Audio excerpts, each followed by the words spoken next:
Hi, my name's Matthew Shield, co-founder of Harrison Farms. What I'm going to do today is just give you a little tour of the farm. Um, as you can see, we're in Winnemucca, Northern Nevada, a beautiful place.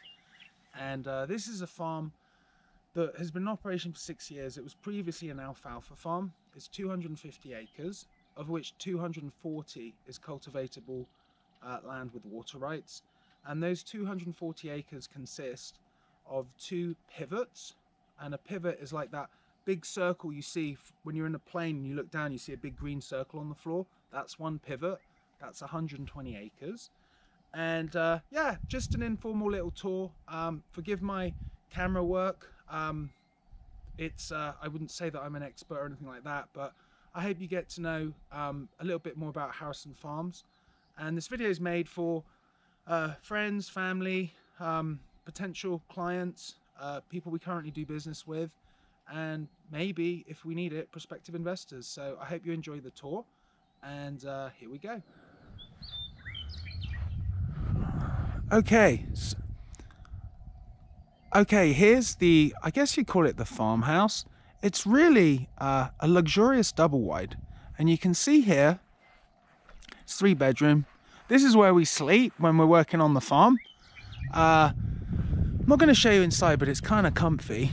And I tell you what I love about being here is we have this deck here, which is absolutely amazing for having a cup of coffee in the morning and watching the sun come up over here.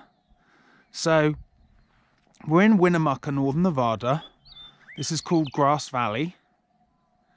And we're on a 250 acre farm. This land here is part of the 10 acres which is not cultivated, where we have workshops and storage and accommodation, etc. And then I don't think you can, over there is a reservoir where our water comes from. And just over there, that's our pump house. We have so much water rights that it's plenty for growing alfalfa and more than enough to grow hemp, which is what we're cultivating this year. So let me take you for a tour. Here's our vegetable patch. We're so busy converting the farm over to hemp cultivation that I don't think we're going to do anything there this year. So let's take a peek. Oh look, the daffodils are out. Lovely. Okay, let's take a little tour. As you can see, we've got another deck on the side, but we never use that. So this part of the farm is accommodation and workshops. I wouldn't say we're off the grid. We have power, but we don't have gas. That's where we do the propane, and then we also have a septic tank, and it's farm life, you know. So here, this is where we store equipment. Everything you see here is paid off free and clear. This farm's been in operation for 6 years, and we have a huge amount of equipment. There's the entrance to the farm there. And we're down at the end of a road where no one actually really comes past. Back down there, there's one more farm over there, our friend Stuart. But there's nothing else down here. So it's super peaceful, very secluded, very serene. Oh look, there's a tumbleweed. We get lots of tumbleweeds here. So here's our shop, okay? We built this shop ourselves. As you can see, I'm not going to go into too much detail, but we have a lot of equipment here. We have I'm not going to say how much, but we have a decent amount of equipment to handle any type of project related to farming or hemp cultivation. And, you know, we have 4x4s, and we have trailers, and we have all different types of trucks to get the job done. See down there? And then this area here, this is a concrete pad where we do prep work, whether it's to assemble framing for greenhouses or whatever we need to do, we get it done here next to the shop. I wish it was closer to the fields, but because it's quite heavy lugging the stuff if we can't fit it on the loader. But hey, it is what it is. farm life gives you a lot of physical exercise. Let me tell you that, okay? So, okay, we'll go over there later, but over here is the working part of the farm where we do construction, etc., and do projects. Over there are our 2 pivots, each is 120 acres, and we'll check those out later. So here we have a harvester. We've got our own digger and raker and all the stuff for like farm life. And over here, this is where we keep odds and ends of metal and wood, because you never know when you might need a project and we might be able to jerry-rig something together to make it happen. Now, this workshop here, this was here when we purchased the building, the farm, 6 years ago.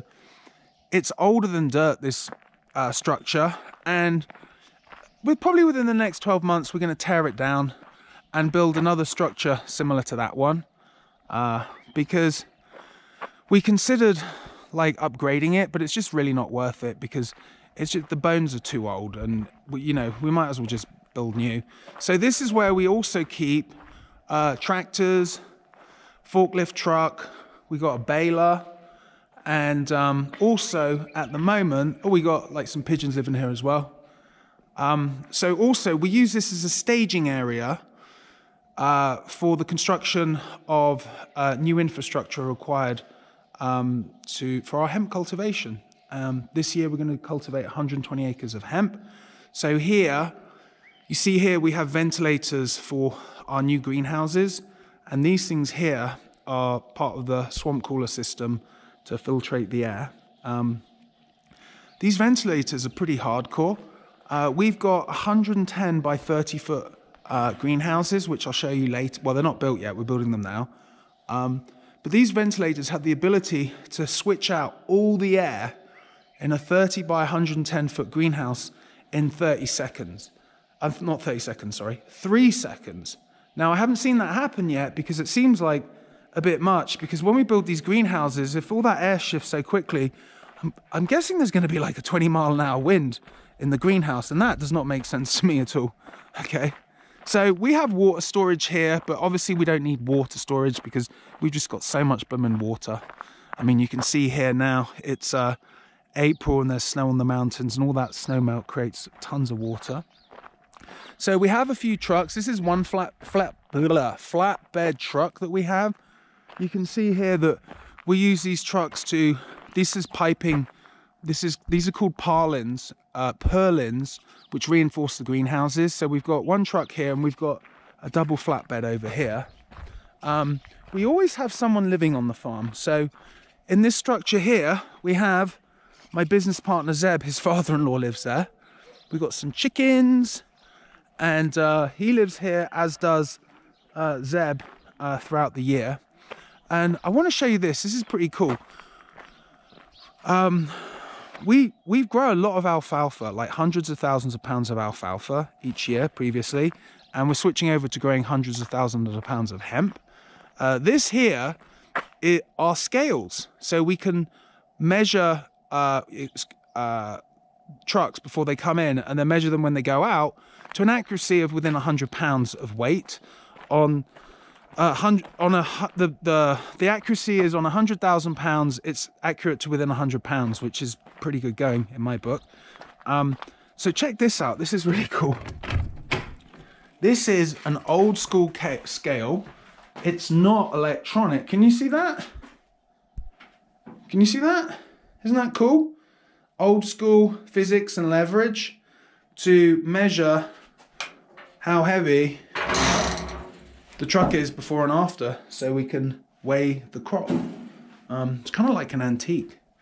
And then here's the scale here. I don't know if you, let me just tilt down. It's like right here. Okay, so you see an RV there. Why do we have an RV here? Well, this year we're going to have expert cultivators living on the farm to tend to the crop. So we've provided an RV for them. We've got 3 people coming in.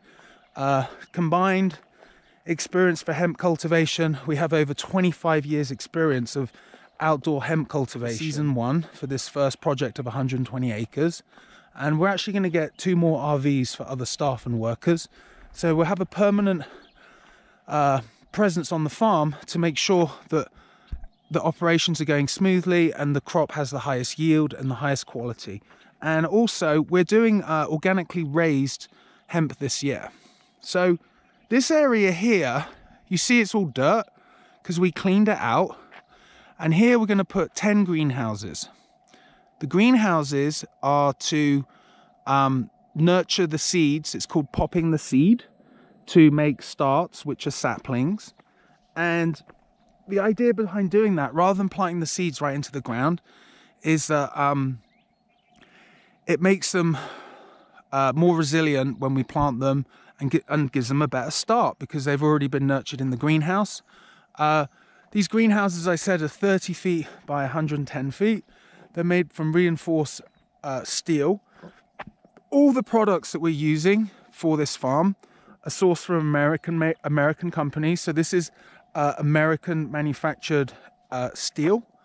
And what we've done is, you can see that we've leveled a pad and we're in the early stages of construction. It's taken us 4 days to erect these structures and we still got a way to go. I gotta say, I've been building these greenhouses for the past 4 days. It's brutally hard work, brutal, and I wouldn't wish it on anyone. But I mean, here at Harrison Farms, we do whatever to get it done. You also see in the background there, can you see that truck? That's another flatbed truck. It's a dual flatbed truck that we own. We use that. It's not licensed. We just use it to move machinery and crop around the farm. So just so you know, this land here, we don't own this land here. This is BLM free range land. Let me just move my camera a little bit. There you go. So we get cows coming up, and there's a lot of wildlife around here.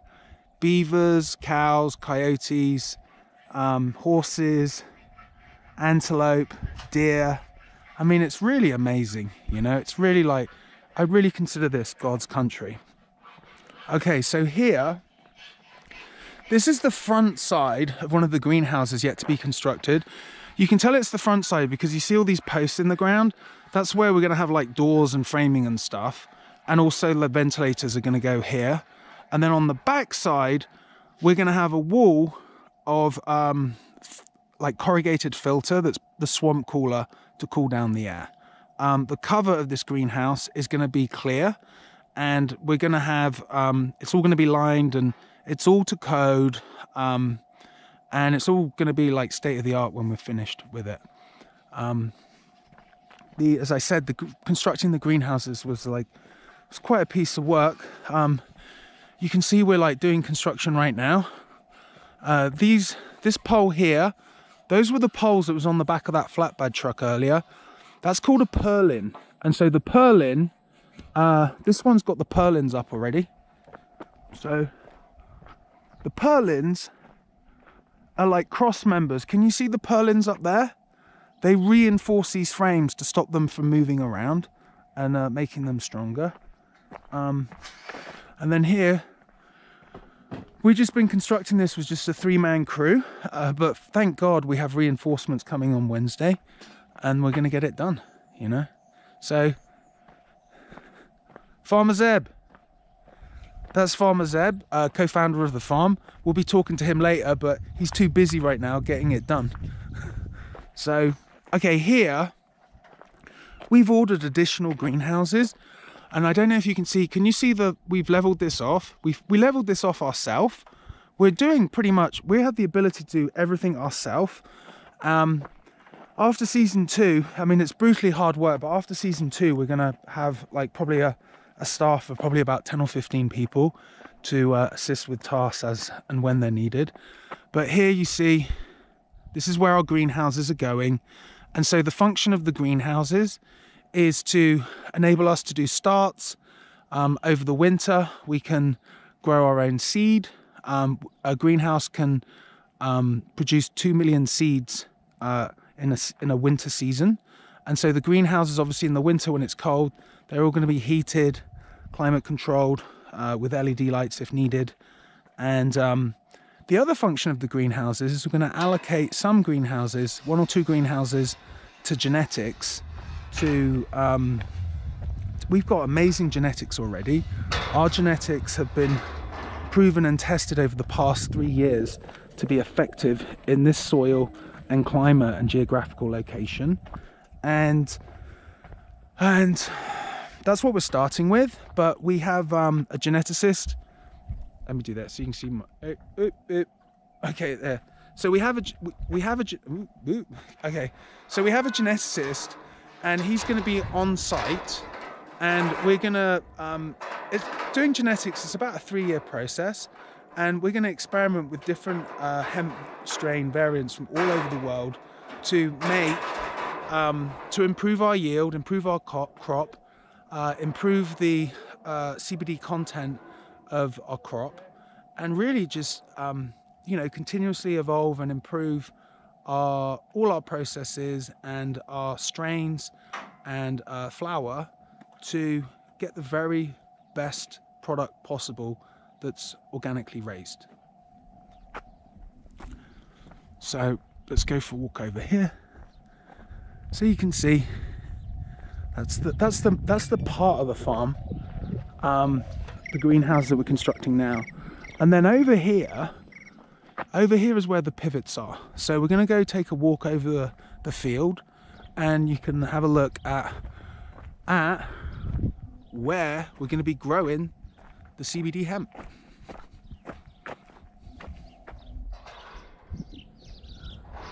Okay, just walking back to the entrance of the farm. There again is that weight house, and there's our flatbed scales.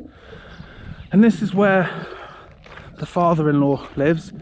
He's a cool guy. Sometimes he's a bit of a crotchety bastard, but he's been through a lot, and I guess when you get like 75, there's a chance you could get crotchety. Hopefully I don't become crotchety. There's that existing structure when we acquired the farm. So you can see, I mean, it's seen better days. We're going to pull that down at some point and make a state-of-the-art shop where we may put the extraction facility. We haven't decided where we're going to locate our extraction facility. You see here, this is the access road to the farm, and you see here along here is power. Okay, we have to get the power upgraded to handle an extraction facility. We've got the permits in, and that's happening, but you know how it is with Nevada Power. We cut them a check already, but we just need to get them to move their arse. There's that other shop, the modern one, that's like has security and has all, our workshop.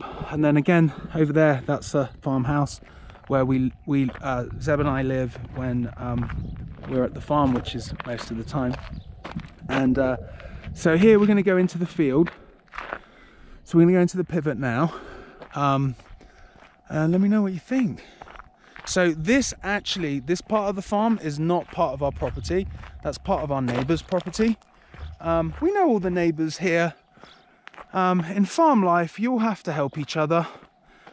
So we all do each other favours. Sometimes we lend them equipment. Sometimes we borrow their equipment. Sometimes, I mean, we don't have any livestock. We've got a few cows that are on the free range, but I mean, all the time, if our neighbours are going out of town, whoop, excuse me, that's my phone. Let me silence that. Don't want to talk to you. Sorry, Phil. Let me put that on silent. Amateur hour on the farm doing video. So, okay, here's the pivot. So, you see there's a road around the side. The plan is we're going to cultivate this pivot here. We're going to do 120 acres on the pivot. And round the outside of the pivot, you see here, this is an alfalfa pivot, okay? So alfalfa, this farm's been an alfalfa farm for 6 years, which is for dairy feed. And so we're going to keep the alfalfa on the side, which will give like grasshoppers or animals something to chew on rather than going on to the hemp. And we're going to convert this. This is going to be a it's going to be a all hemp. So we occasionally, you can see here, can you see that? I know what you call it in America, but we call that in England a cow pat. That's a cow pat, cow poo. So occasionally, I mean, with alfalfa it doesn't matter, but obviously with hemp we're going to have like very high security. We've got to protect the crop at all costs. There's a lot of things that can happen with hemp that can go wrong, and so we have like a pest management system, and you know, we're going to tend to the crop every day to make sure the yield's as high as possible. And yeah, so what I'm going to do is I'm going to walk to the center of the field, and I'm going to show you like the pivot, which is what was used to water the alfalfa, and it's also like part of the system that we're going to use to water the hemp. So give me a second and I'll walk us over there. Okay, so we're coming up to the pivot here. Can you see it there? Let's get closer, shall we? So what is a pivot? Well, a pivot's a watering system. This is the center of the pivot.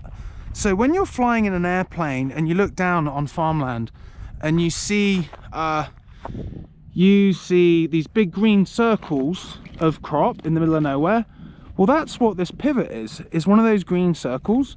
And they grow alfalfa, you can grow wheat, you can grow all kinds of crops. So this pivot, like from its name pivot, it pivots around the pivot, the circle, the 120 acres. So imagine it's kind of like the hand of a clock, right?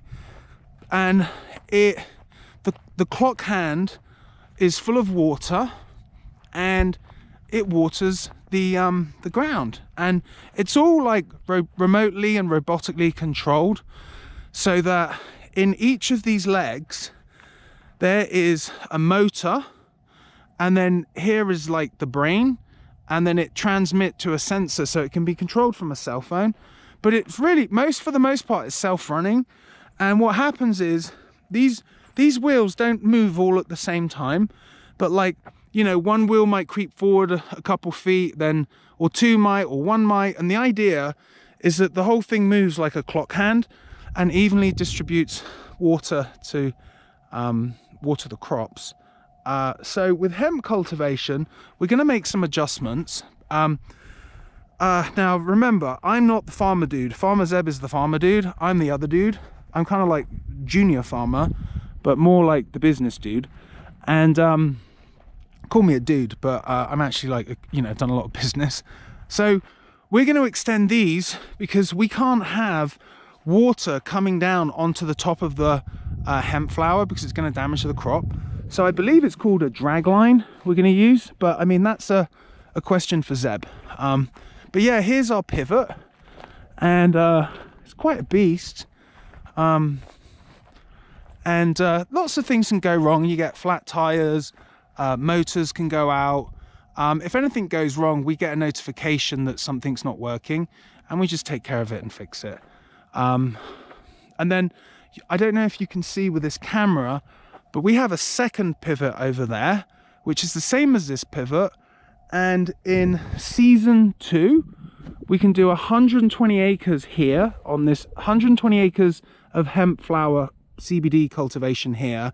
And on the next pivot over, we're going to do another 120 acres. So that'll be 240 acres of hemp cultivation, that's a lot of flower and a lot of CBD, oil, isolate and distillate. But yeah, that's about it for the farm. We're going to interview Zeb as well, but I just want you to admire the view. It's so gorgeous here. I mean, we're in spring now. It's still a bit chilly at night time. There's still some snow. It's April. I'm just going to be quiet for a second so we can see if we can hear any wildlife. But yeah, it's really gorgeous. And we love what we do. And we're very proud to be the first hemp cultivator in Winnemucca.